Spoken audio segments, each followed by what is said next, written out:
چرا نشسته ای؟ من در روز روشن توان رودرویی با پدر را ندارم. باید تا غروب آفتاب صبر کنیم.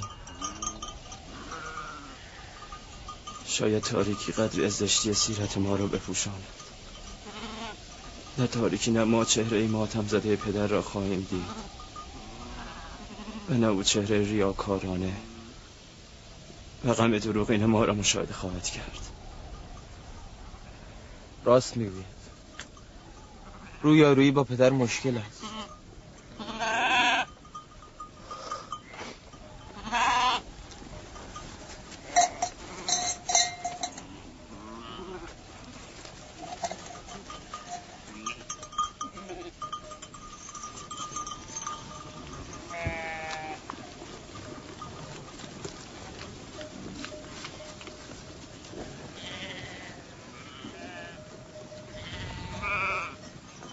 این پیراهن را که همین گونه نمیتوانیم با خود نزد پدر ببریم. او نمیپرسد اگر گرگ یوسف را دریده پس خونه این پیراهن کجاست؟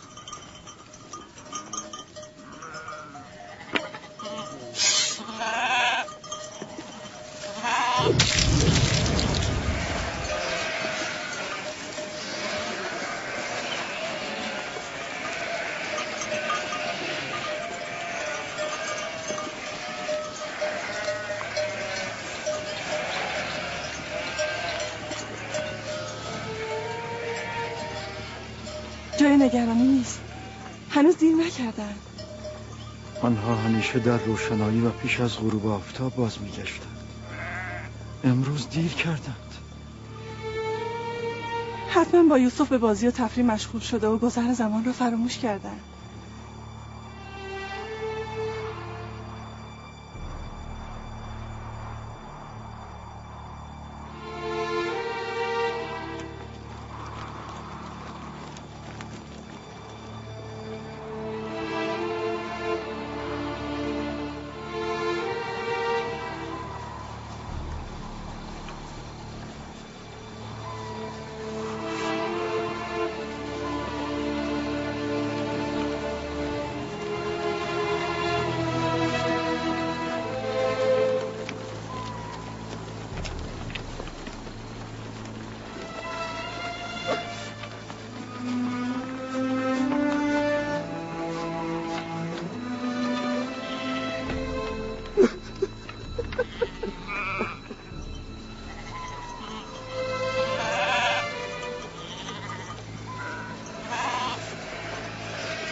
یهودا، یوسف کجاست؟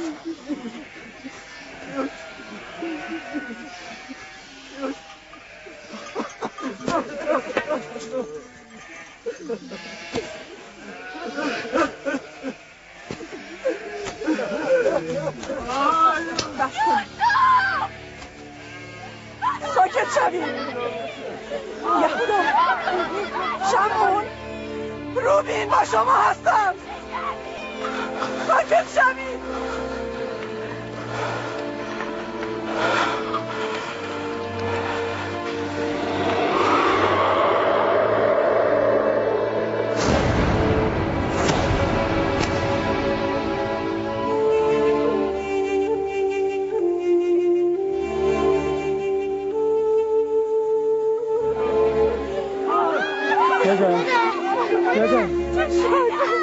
وای به روزتون اگر بلایی بر سر پدر پدر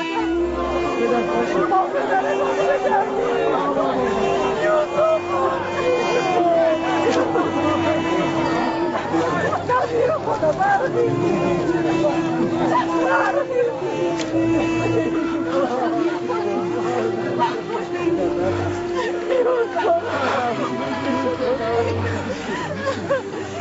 شده نامی؟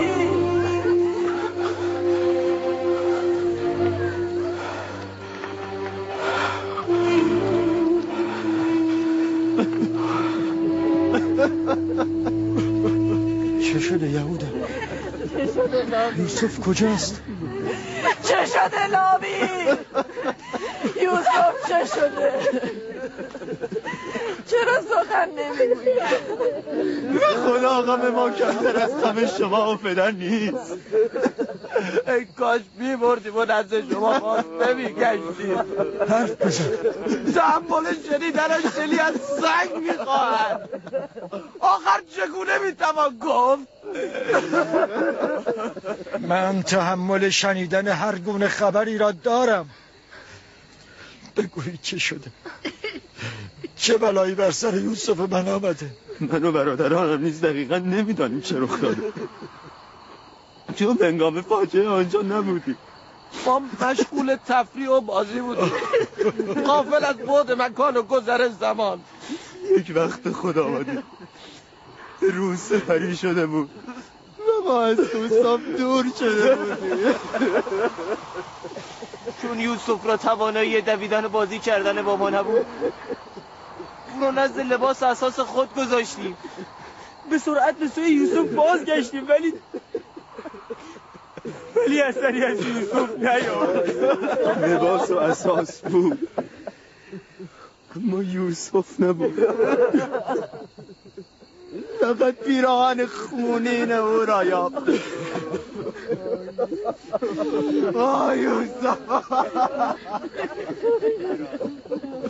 آیا هیچ عضوی از یوسف من بر جای نمانده تا بر آن گریه کنم یا او را در گور نهاده به یادگار مزاری بر آن بنا کنم؟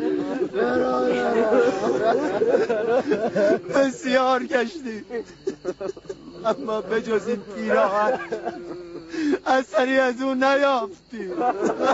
گرگان وجود نازنین را از هم دریده بود.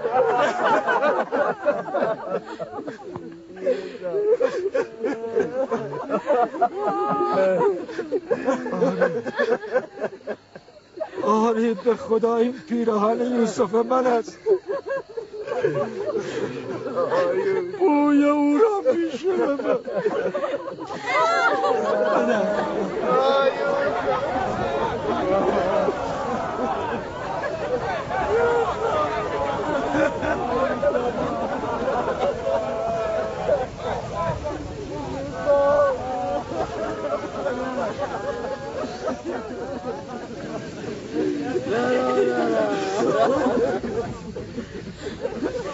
چه بر سرت آوردن؟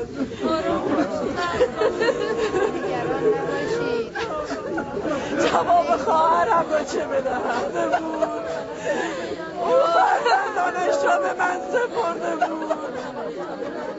نفرین بر آن گرگ‌هایی که تو را دریدم. آب تو را چگونه تحمل کنم؟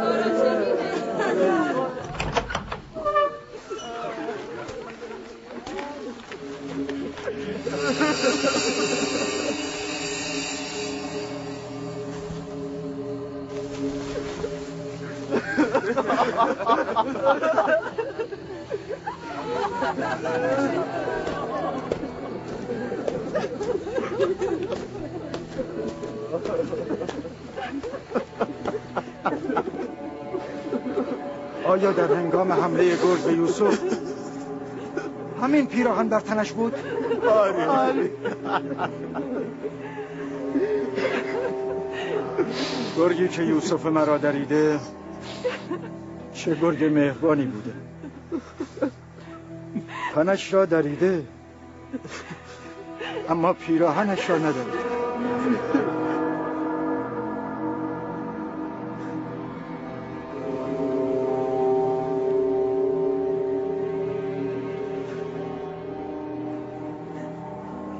تعبیر خوابی است که نبی خدا دیدن.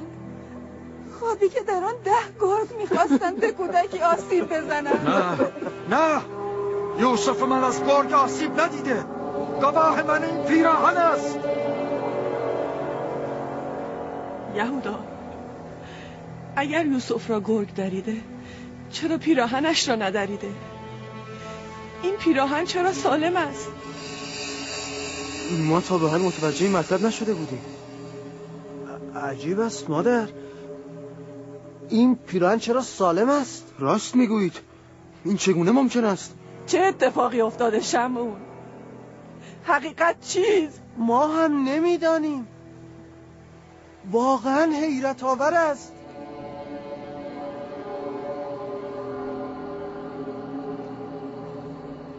نمیدانم چه اتفاقی افتاده و با فرزند من چه کرده اید، اما به یقین آنچه رخ داده اطاعت فرمان نفس بوده و همین نفس این عمل شما را نزد شما نیک جلوه داده است. بی شک در این حادثه شیطان یاریتان کرده. ما هم مثل شما نمیدانیم چه اتفاقی افتاده. این که تقصیر ما نیست. شما در امانت خیانت کردید. باید از او چون جانتان نگهداری میکردید. همین امشب بروید، یوسف را بیابید و بیاورید. ما بسیار گشتیم اما اثری نیافتیم. کجا را بگردیم؟ همان که گفتم، همین امشب باید او را پیدا کنید.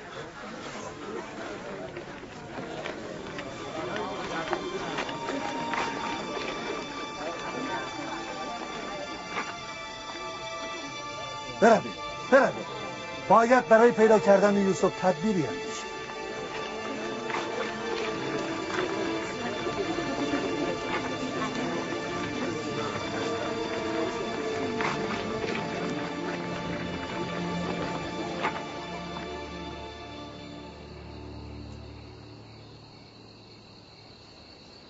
دیدید چه مصیبتی به بار آوردید فرزندان اسرائیل؟ تو نگذاشتی. اگر یوسف را کشتازی از راه آورده بودیم این قاعده تمام شده بود. هنوز هم دیر نشده. اکنون میتوانیم این کار را بکنیم. تا همینجا نیست بیهوده با شما همراهی کردم. اگر دست از با خطا کنین یقین بدانید همه چیز را برملا خواهم کرد. بسیار خوب. تو بگو چه کنیم. میبینی که پدر باور نمیکنه. خب معلوم است پدر به این صورت فریب نمیخورد. فکر کشتن یوسف را از سر بیرون کنید. بروید باز هم تلاش کنید و قدری دروغ و دغل سرهم کنید. شاید پدر باور کرد.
سلام بر وارث ابراهیم خلیل. سلام بر وارث اسحاق و یعقوب نبی. سلام بر وارث آدم. سلام بر وارث نوح نبی. سلام بر وارث ابراهیم خلیل. سلام بر وارث اسحاق و یعقوب نبی. و سلام بر یوسف صدیق. سلام. تو کیستی؟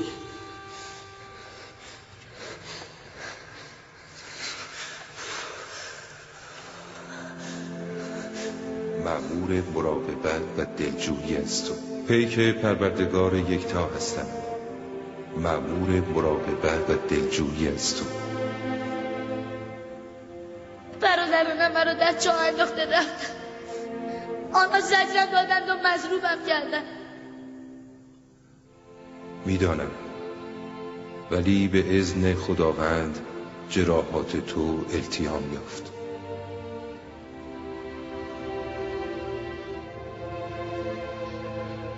جراحات قلبم چگونه التیام خواهد یافت؟ آنها به من ستم کردند. تقاضای مجازاتشان را داری؟ نه، آنها برادران من هستند. اما چرا آنها این همه با من دشمنی کردند؟ من چه بدی با آنها کرده بودم؟ برادرانت بنیان بدی را گذاشتند. ستمی را که فرزندان اسرائیل با تو و پدرشان کردند، از این پس فرزندانشان با دیگر انبیا خواهند کرد. آنان انبیاء زیادی را رنج داده و بسیاری را خواهند کشت. هیچ پیامبری از شر آنان در امان نخواهد بود. من نگران آنانم. آنها باید توبه کنند. در آینده نه چندان دور آنان را وادار به توبه خواهی کرد. تو بر برادرانت مسلط شده و ایشان را متنبه خواهی ساخت. مرا تنها نگذار. من اینجا خیلی میترسم. یوسف باید به سختی خو کند. فراموش نکن تا یوسف به قعر چاه نیفتد به اوج جلال و جاه پر نخواهد کشید.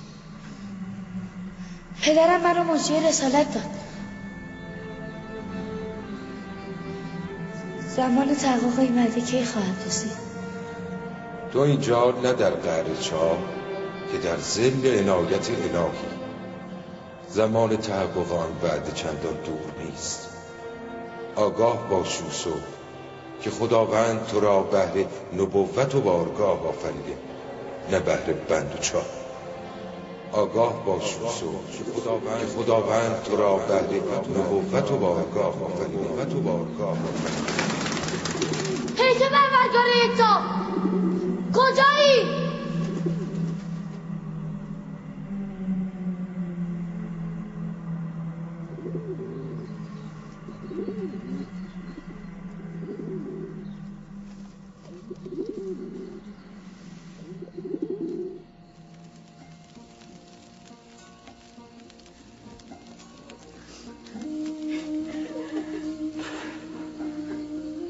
میدانم که یوسف مرا گرگ نخورده، اما چه بلایی بر سرش آمده نمیدانم.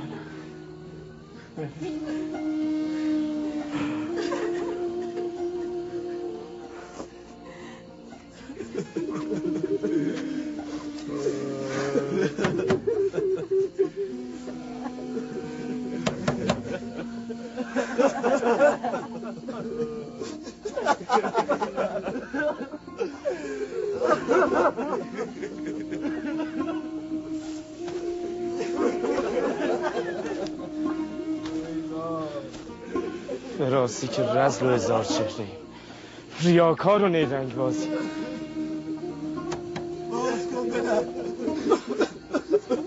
میدونم که سخنان ما را باور نمی‌کنی. ما به همه مقدسات و خداوند یگانه سوگند که ما حقیقت را به شما گفتیم. حقیقت.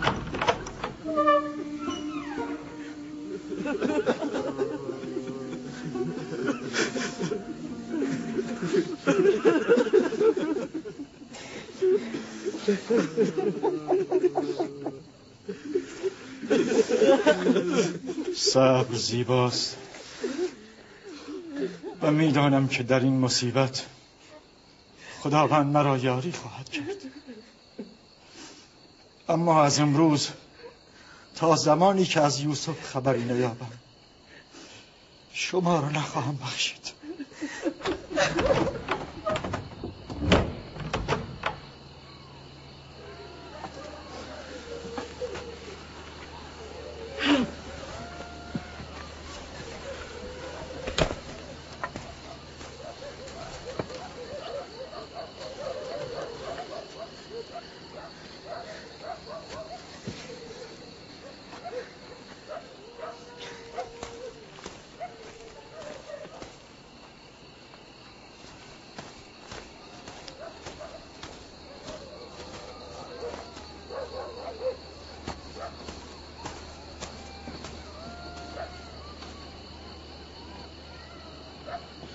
من دیگر نمیتوانم این حال پدر را تحمل کنم.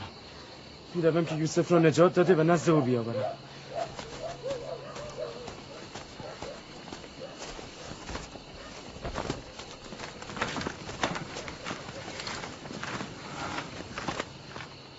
بازگشتن یوسف یعنی نفرین پدر، یعنی رسوایی، یعنی نابودی ابدی.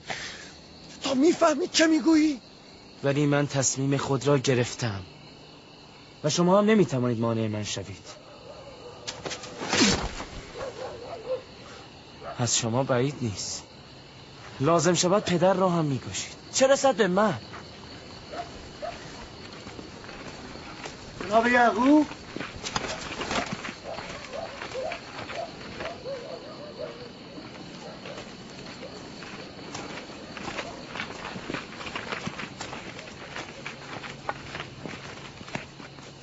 پدرتون کجاست؟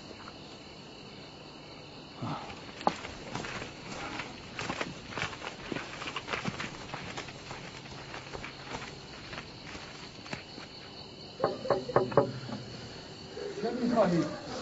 نمیخواهم شما را ببینم.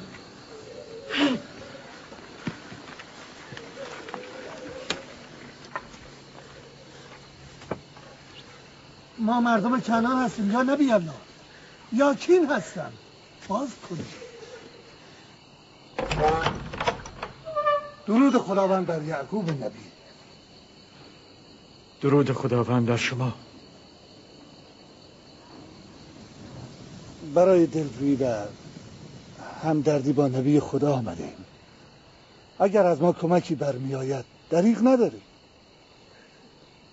هنوز نمیدانم یوسف من مرده است یا زنده. پسرانم میگویند گرگ او را خورده و این حقیقت ندارد. اگر بلای دیگر بر سرش آمده اصلا نگران نباشید. اگر زنده باشد او را پیدا میکنیم. سنگ این بیابان را جستجو خواهیم کرد. مجبوری تا صبح صبر کنید. در روشنایی روز بهتر میتوان جستجو کرد.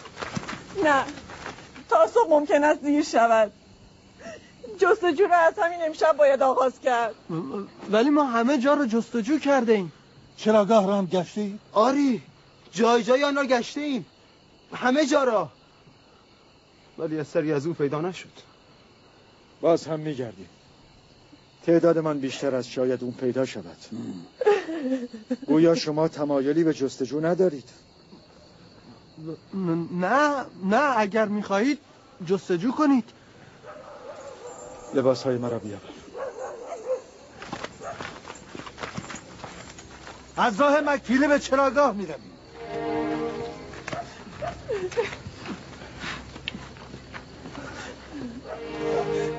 ما هم میاییم. نیازی نیست. شما همینجا بمانید.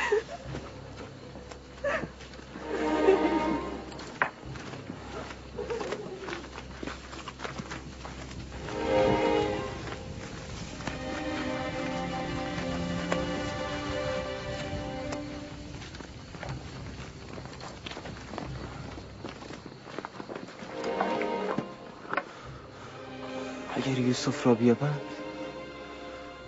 آن وقت چه اتفاقی خواهد افتاد؟ پدر تا ابد ما را نخواهد بخشید. بهتر از خودمان یوسف را نزد پدر بیاوریم و از او پوزش طلب نموده قائله را ختم کنیم. جانشینی پدر چه می شود؟ توجه و علاقه اون نسبت به ما چه می شود؟ پس از این حتی گوشه چشمی هم به ما نخواهد کرد. پدر همکنون هم هیچ توجهی به ما ندارد. این گذراست. چندی که گذشت یوسف را فراموش کرده، توجهش به ما جلب می شود. اگر امشب را بیابند چه؟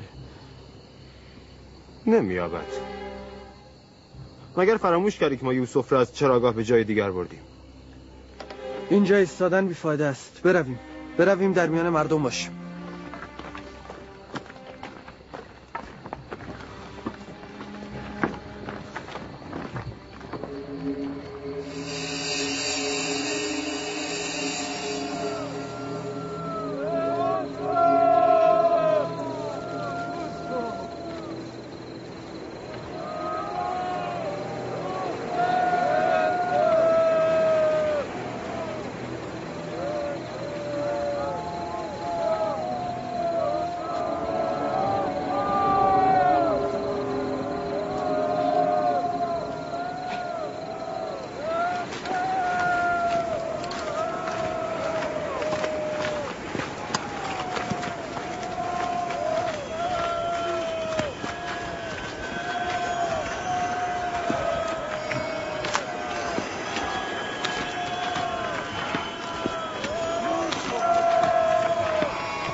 سلام بر نبی خدا. درود باشید. ما چراگاه را جستجو کردیم، سنگ به سنگ و صخره به صخره، اما اثری نبود.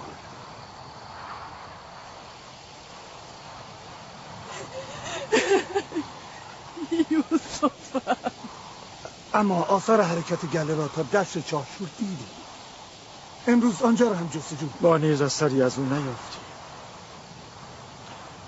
کمی استراحت کنید، من هم با شما خواهم آمد.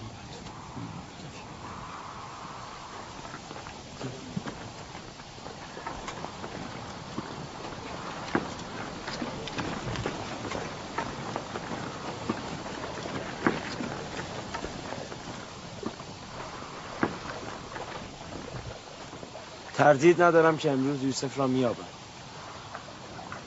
در آن صورت با پدر چه خواهید کرد؟ هنوز که نیافتم. بهتر است با آنها برویم و از نزدیک مراقب اوضاع باشیم.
سلام بر وارث آدم، سلام بر وارث نوح نبی، سلام بر وارث ابراهیم خلیل. دوست من کجا بودی؟ از دست یوسف نخوابیدم. یوسف بهتر است با قدری سختی صیقل یافته و به مرارت خو کنه. آیا یوسف باید در اینجا در قره چاه صیقل یافته و پرورش پیدا کند؟ یوسف دردانه برای بارور شدن ابتدا باید چون دانه در دل زمین پنهان شود و سپس رشد کرده از حصار خاک نجات یابد. یعنی من روزی از این چاه نجات خواهم یافت؟ نزدیک است. من آمدم که تو را مژده رهایی دهم.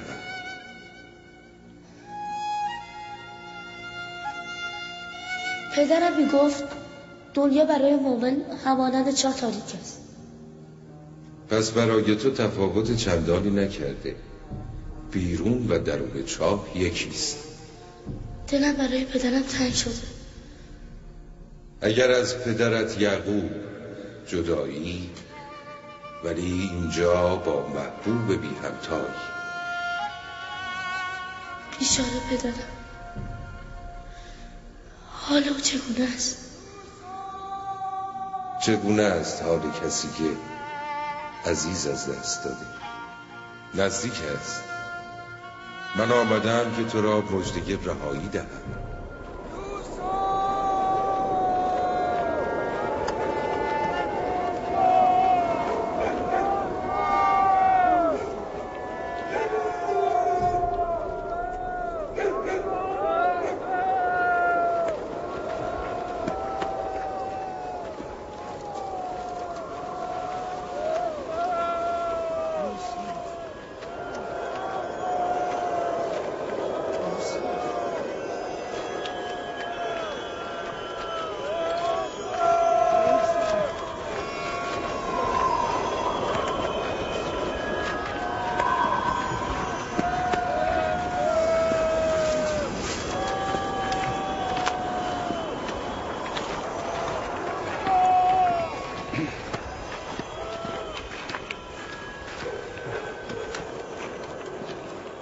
یک چاه آب شور نزدیک آن درخت است.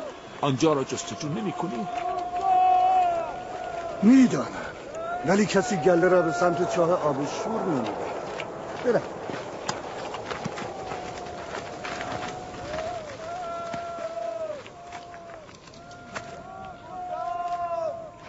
هنوز به سوی چاه نرفتند.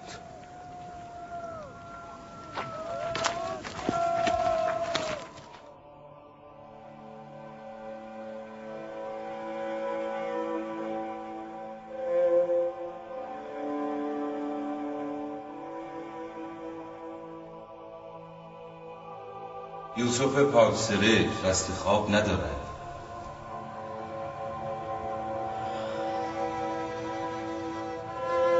دیشب رو نخوابیدم. به شدت خوابم میگیرد. بخواب. اراده پروردگار یکتا چیز دیگری است یوسف. تو نباید بیدار باشی. اینک زمان بیداری تو نیست. آرام بخواب.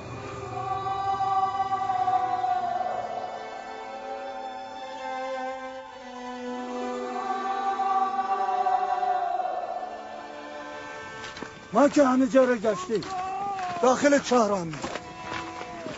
کودک است، شاید هنگام بازی درون آن افتاده. یوسف! یوسف! یوسف! خیلی عمیق است. داخلان دیده نمیشه.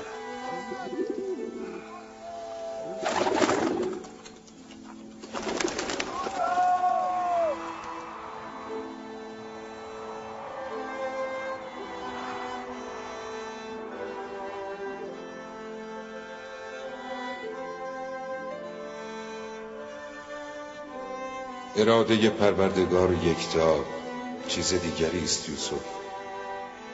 تو نباید بیدار باشی و به دامان پدر نباید بازگردی.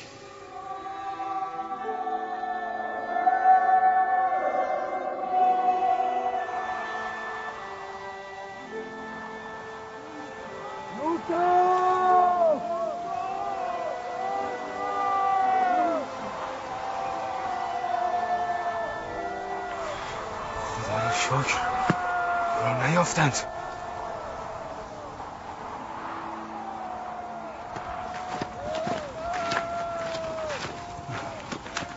یوسف چه شده؟ چرا پاسخی نداد؟ نکند وای به روزتان اگر بلایی بر سر یوسف آمده باشد.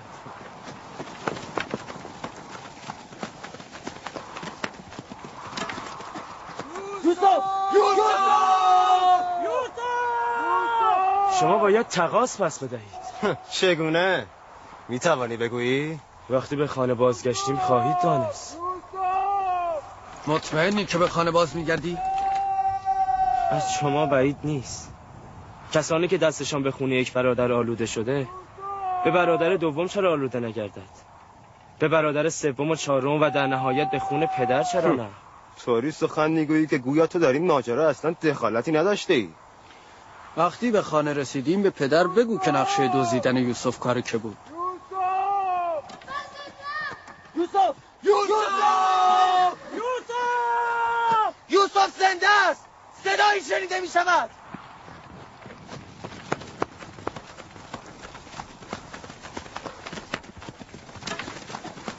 یوسف! یوسف! لابی تو هستی؟ آری چرا جواب نمیدادی؟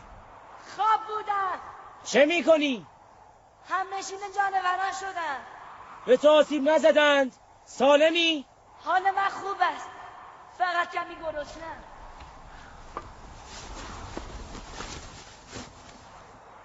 بگیر، مقداری برایت غذا آوردم.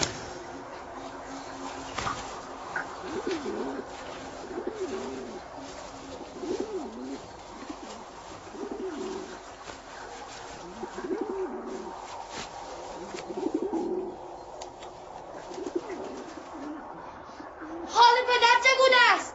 خوب نیست. تصمیم به صبر گرفته، ولی حال او خوب نیست. دعا کنید تا من نیست صبور باشم. نمیدانم چگونه غم دوری پدر را تحمل کنم. تا کنون لحظه ای از او دور نبودم.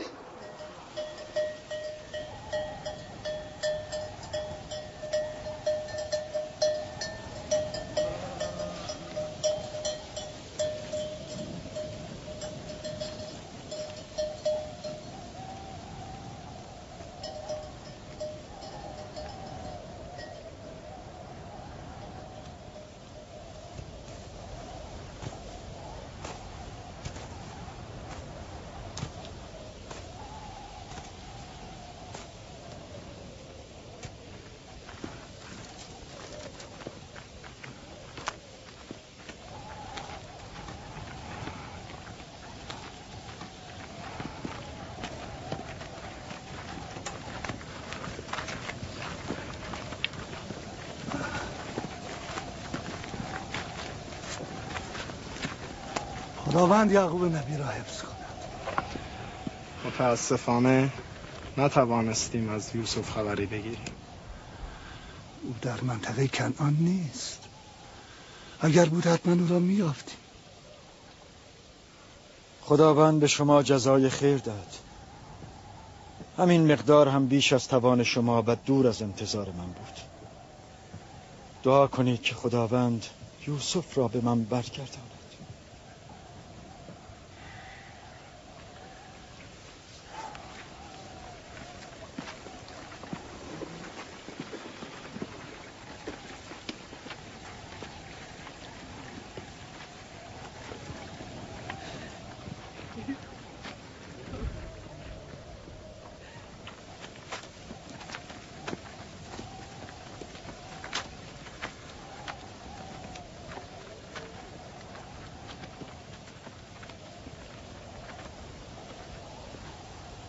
بچه ها آمدند، اما از یوسف خبری نیست.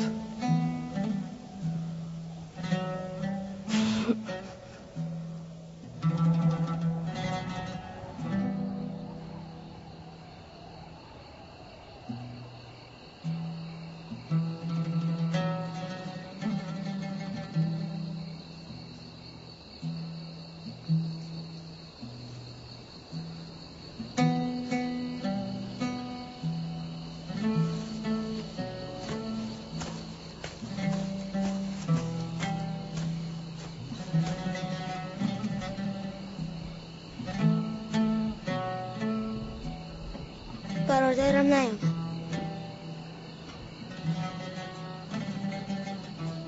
دیگر نخواهد آمد؟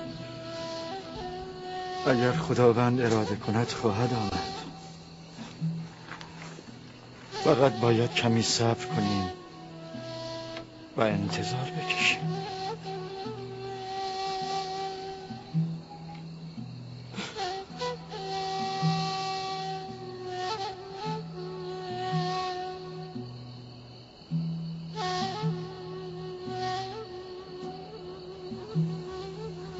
خداوند یعقوب را یاری کن.